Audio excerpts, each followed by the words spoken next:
Yeah, you're good to go, man. All right, guys. Thank you so much for coming out. This is a great turnout. You got two hosts in this group. You both folks set it up, Nicholas Bell in the back, and myself, Dan Sperancio. And we decided to put this together for various reasons, but before we get into it, I'll just quickly introduce myself and what I do, and let Nicholas speak for himself. So I work at CBS Interactive.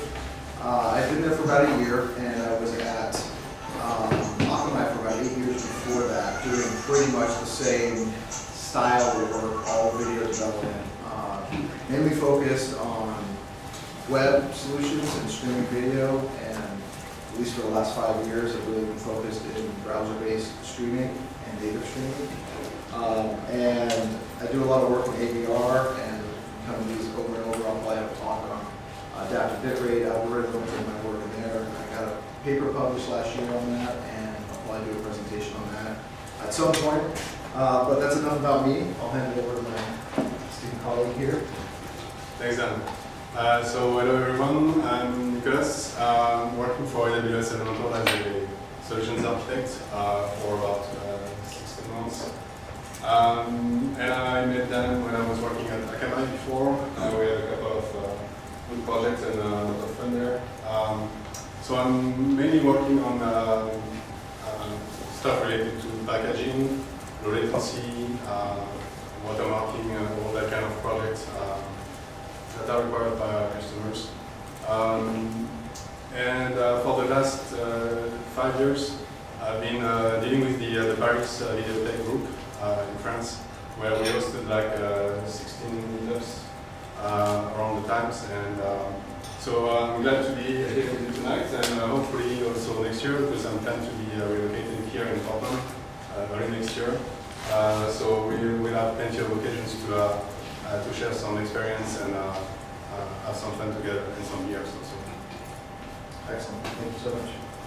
All right, so I'm just going to do a quick kind of introduction and some slides to the group, and then I'll shut up and sit down with our speakers tonight and kind of go at it. But this is the agenda, so some general information, housekeeping stuff. We'll try to set some expectations about what video tech means. Talk about presentations and what they're going to be about, what they're not about as well. Kind of, get into growing the community, and a quick overview of tonight's speakers. All right, so general information is this is our first meetup ever as a group in Portland, so you guys, thank you so much for coming out. Let's give a round of applause for everyone. We do have a website, if you don't know. It's kind of still half-baked right now, but pdxbigtech.com is up there, and all these slides, I'm going to plan on having video like this and slides and everything available there.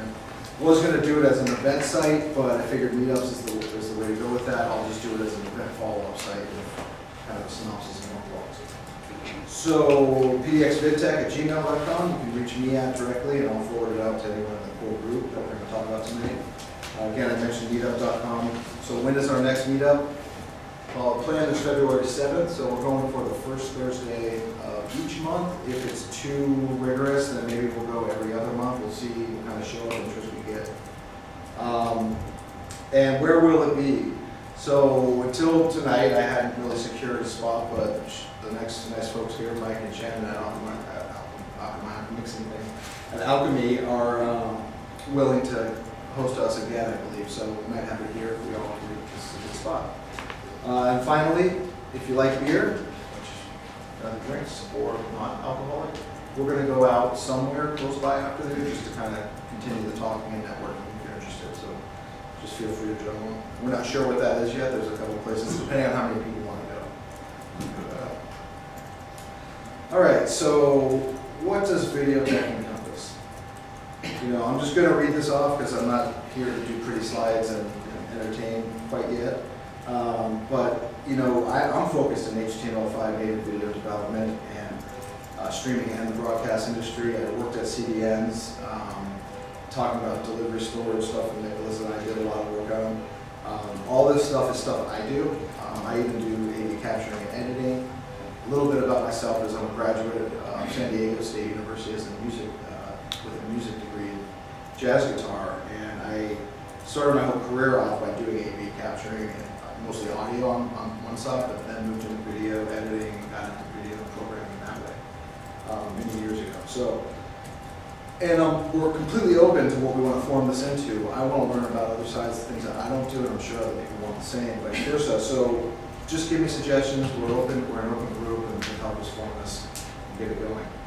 What this group is really about is educating, sharing experiences, networking with folks in the industry, but it's not about sales pitches. We don't want to see speakers and speaker engagements about trying to sell something. So we'll get a little bit more into that in the next slide. But code of conduct is simple. Just be nice to each other. Let's be pleasant. Otherwise, we'll kindly ask you to leave if you're not. So moving on to presentations.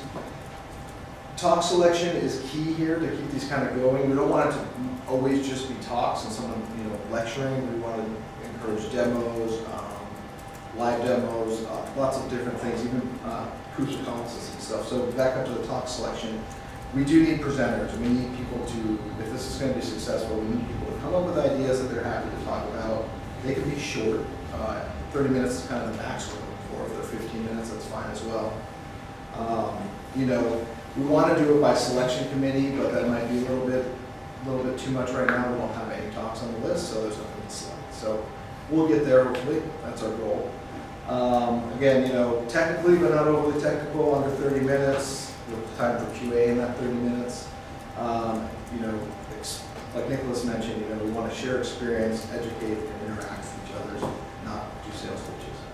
But like I put in the bottom, product demos that are technical in nature are absolutely fine. So if you want to show AWS workflow, you work for Google Cloud, you work for Akamai, you work for any company out there, and you want to show your workflow, video-based workflows, without trying to sell it at the end, then that's perfectly fine too. All right, so growing this, we need you guys to help get your colleagues and your friends here. That's the number one thing. Get them joining up through Meetup to grow that number base so that we can move through that. Again, speakers to submit speaking topics is critical. We need to form a core group of volunteers, which we kind of have, but not really. So if you are interested in getting involved, just talk to me. And then gaining sponsorship if we can grow numbers. So that's our biggest goal, is to grow numbers so we can gain sponsorship, so we can get beer, pizza, things like that here. And so we don't have to all sit here hungry and thirsty. So enough of me talking. So tonight's speakers, we have two very high quality speakers that have been doing this for a while. I happened to see the first one at DMUX just a couple months ago now. It's already been. But great talk, and I wanted her to have it here again. So she'll be up first, and this is Vasavee Vijayaraghavan, right sitting over here. And then we have Nicholas Bell in the front that's going to do a talk on latency HTTP. So give us a minute. We're just going to get it loaded up here, and then we'll start. Okay. And the final thing is, thanks to Alchemy. Appreciate it. To you guys doing the talks tonight, and for all you guys coming out. Any questions we can just discuss after. All right. Do you want to do it on your laptop? We got HDMI. If you already have it on your laptop, I have the PDF.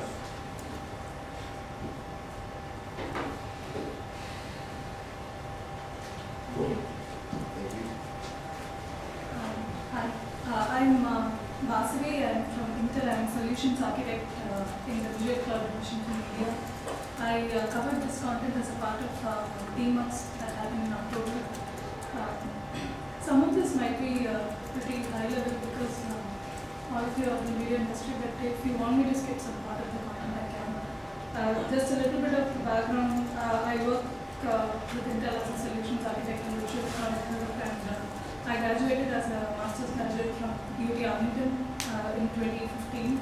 I did my thesis research in video encoding in a lab there, and I've been doing a lot of video quality analysis, performance related to that, and we mostly use open source tools, but we do also have internal proprietary tools at Intel that measure both perceptual and objective video quality.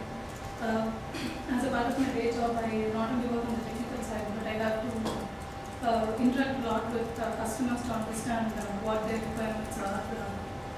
I actually work, when Nicholas was saying, I work with both elemental and even Atom in the past to help them enable their solutions on our platforms.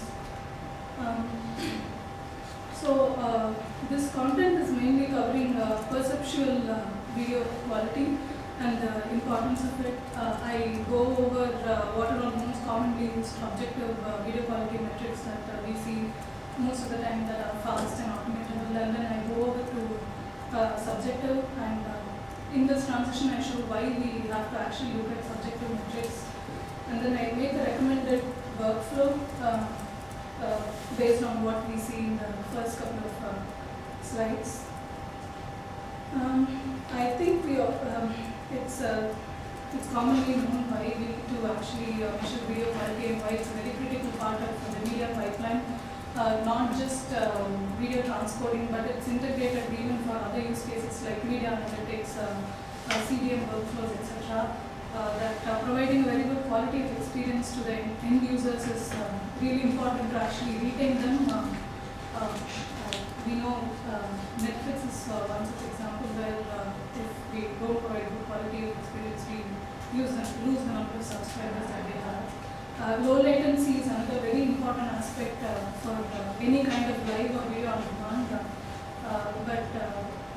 Yes, measuring the video quality is important for this very reason, for any kind of business model, be it live or video on demand or sports, etc. So I'll just go through basic two basically used objective video quality metrics: structural similarity index and PSNR. I could probably skip this slide. I don't know. Who knows what PSNR is here? Raise a hand. I guess we're kind of go over it. I had a comment to make. I saw a paper that converted one to the other. It actually showed that there was Between SSIM PSNR? yeah. Oh. I don't know if you came across that. It was pretty interesting. Is it the VNAV stuff? I forget who it was by. It was back in 2011, I think. Yeah, it would be interesting to see what kind of correlation they Yeah, have. probably Google all that. Okay. For SSIM, the maximum value would be 1, and the minimum is -1, but we mostly see anything between like 0.7 to 1, with 0.7 being not a great quality video. Higher the better, and calculated on a block level. And PSNR, which is peak signal to noise ratio, same goes over for PSNR metric, higher the better. And 0 to 50 is the same range, although we don't know that it can go up to 100, but we don't really see that in real life use cases. And when you're measuring PSNR, the video is usually converted into IUV color space, and it's separated into chroma and luma components, mainly because one advantage of PSNR over SSIM, even though both of them are objective, is that PSNR is very closely correlated to human visual systems, so you can call that a slightly better reliable metric than SSIM is. But there's always debate in the industry about which one is better. The main advantages of both of these metrics is that they are pretty fast. One of the very well-known framework that has these integrated into itself is FFmpeg. FFmpeg has both of these filters available, so you can just integrate it into your workflow and automate it, so you can just calculate it on the fly. It's not real time, but you can do it much faster. So since this is a small group, I'm actually going to make this a quiz. I couldn't do that in Linux. Between these two videos, you can see that I'm showing the points A and B. These two videos are A and B. Would anyone like to take a guess at which one is which? One of them is low bitrate and the other one is a higher bitrate video. So, any guesses? Which one is which? A on top. I'm sorry? A on top, is it? Yeah. The top one's better. I think the bottom one's fair. I think Personally, one's that better. It looks soft. it does look soft, that's true. But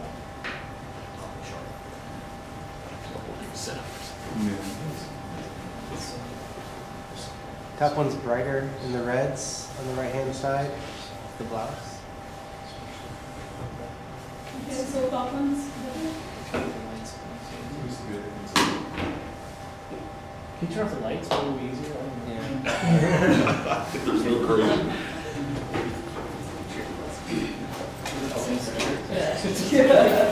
Oh, wait, it's the Why not? projector light, Even it's yeah. not the same picture. Okay.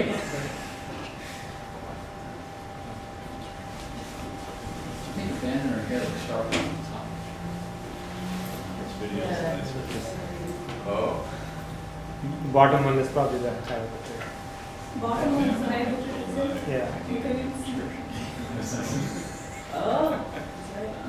Yeah, so I think only one person guessed it right. Yeah. But the question more is, most, like at least half of you in the room thought B is better, one person thought A is better. So the points I'm trying to make here is, it's an imperceptible difference for most of us. And if you look at the PSNR value, in that graph, it's a standard delta that you observe between the 4 points that I'm showing, about 1.52 dB.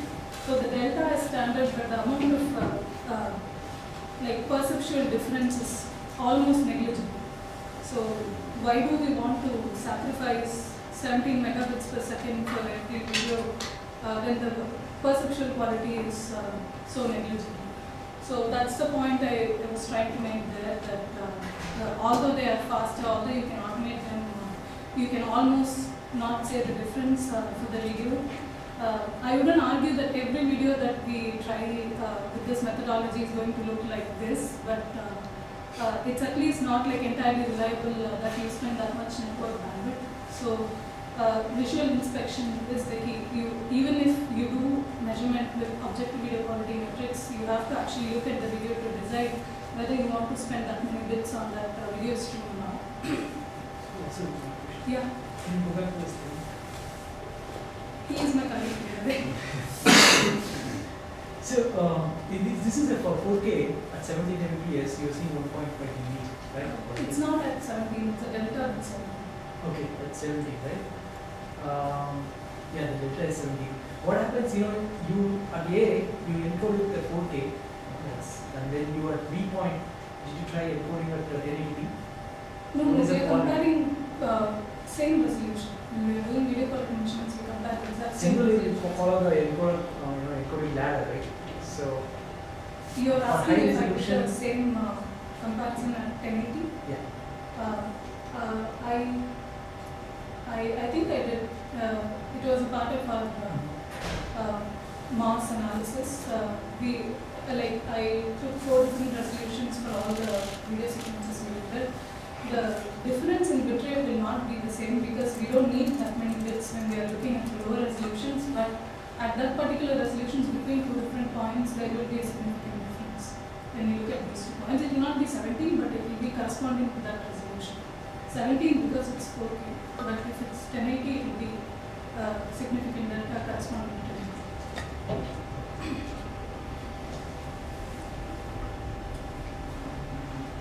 So for subjective user testing, I'm pointing out both the pros and cons at the very beginning itself, that it is not fast because we need to actually have users like us sitting in a room and viewing it in a screen like this and actually evaluating with MOS scores, like 1 to 5 MOS scores, and for every test sequence, every resolution, different bitrate settings we have to do that. It's time consuming and resource intensive, and you cannot automate it because you have to do it every time you have a different bitrate control method implemented.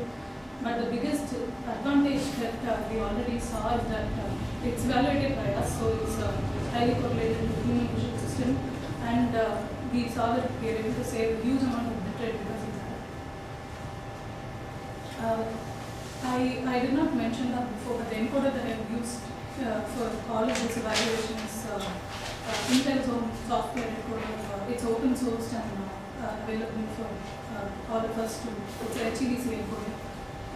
Just wanted to make a point. So the methodology I've used here is the mean opinion score, and I've given color coding here just so that we can understand what kind of rating they're given.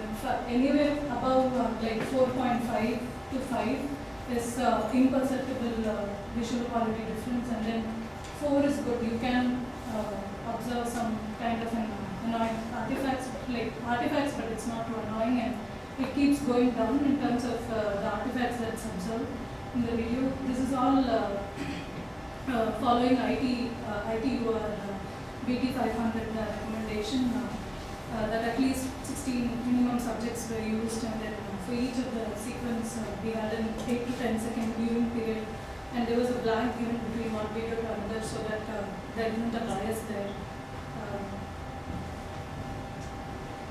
So this is the exact same graph that I showed before. 4 different bitrate points and 4 different MOS scores at that bitrate point. If you look at this zone, anything above 4.5, like we saw in the 2 videos in the previous slides, anything above 4.5, the difference was imperceptible. So the amount of bitrate difference there was 17 megabits per second for this particular use case. The 2 lines are 2 different video sequences. I just wanted to show at least 2 representative samples over there. So the point here again is that if like any MOS score above 4.5, the user cannot see the actual perceptual difference. So why do we want to spend that additional 17 megabits per second? This is just, I think, proving the same point again. I have shown the data set of MOS scores for all of these sequences that I have shown on the left-hand side of the screen. For people who have worked with the videos a lot, most of you can recognize that from the ZIF site. It's standard test sequences that I've used. So the difference in this slide is that I have used the bitrate, which is proven to give, like if you look at this point, I have used this 15 megabits per second for all the 8 videos that I have shown in this slide. I have taken the assumption that it should give a MOS score of 4.5 based on what we have seen with the other test data set before. When I actually used that bitrate and I did MOS testing with the actual users sitting in the room and doing the evaluations, for all the 8 videos it was either 4.5 or above. So it kind of worked out for this. So this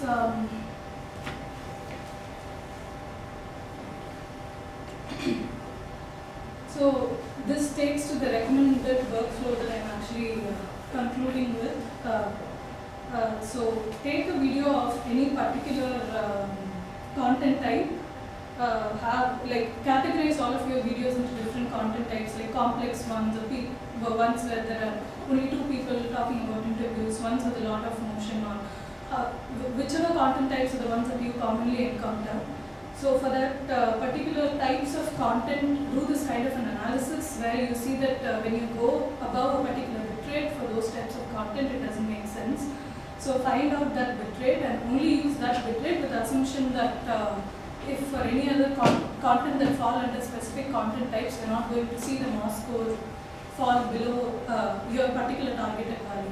In that matrix that I showed before, it's up to us to figure out where we want to be. Like if it's kind of Facebook Live type of use case, just for an example, it's in a most of it is in a mobile phone. It's a specific small resolution content, so we may not want really high quality. So it's up to us to determine where in that matrix we want to be. So once we determine that, we know what MOS score we want to target and what bitrate we want to be in. So just repeat this for the content types that we have identified, and apply that bitrate across all other contents that fall under those specific content types. So it's not like you're fully automating this, which is not possible, but at least do the analysis on a identified data set and apply that to a much larger data set. So this is in between, I think, fully automated and fully MOS score evaluated things. So that's pretty much it. It's not like full automation, but it offers you a semi-automation if you follow this methodology. Once you identify which MOS score range you want to target, you know what bitrate you want to be in, and you can apply that to the rest of the content. So you actually invest some time subjectively evaluating the videos and not going with objective quality. You save bitrate and You also save a whole lot of time because you don't have to do the mask testing for each and every video. That's kind of the workflow that I recommend from all this tests. And this is the test setup. And any questions? This is my.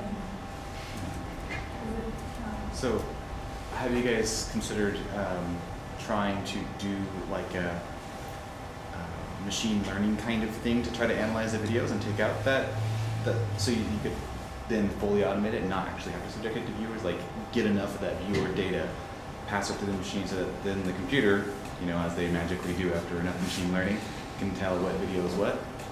We haven't considered that yet, but that would be a good approach too. But that's pretty much what VMAF does, right? They're also expanding the data set and they're making it better every time. So we are tuning the SVT to actually give how do you say predictable behavior for VMAF. We are doing that. We are in the process of doing that. I got a question. So, first off, do you guys know what VMAP is? What Netflix is doing with some of that stuff? Show of hands. Yeah, really good group.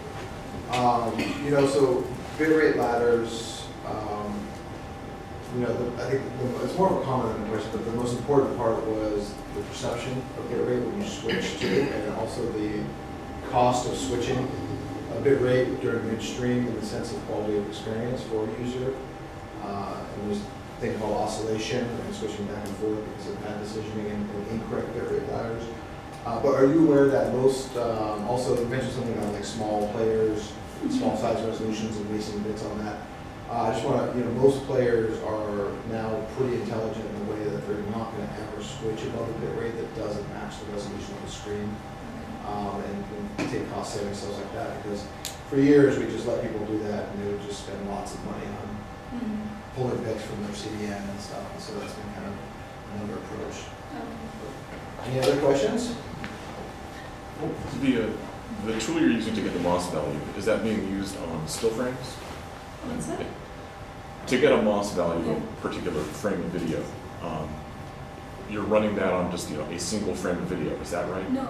I ran the entire test sequence for duration of 8 to 10 seconds. Okay. And are It's these actually a recommendation given by. okay? Are these tools available off the Intel website, or if we want to get the MOS values on our own? It's just a guideline. It's available publicly. Okay. Thank you. I know. This is your area. Mr. Chemikar. Chief, I'm going to online equality here. Okay, thank you. Yeah, the no sales pitch is also valid in the audience, not only for the speakers.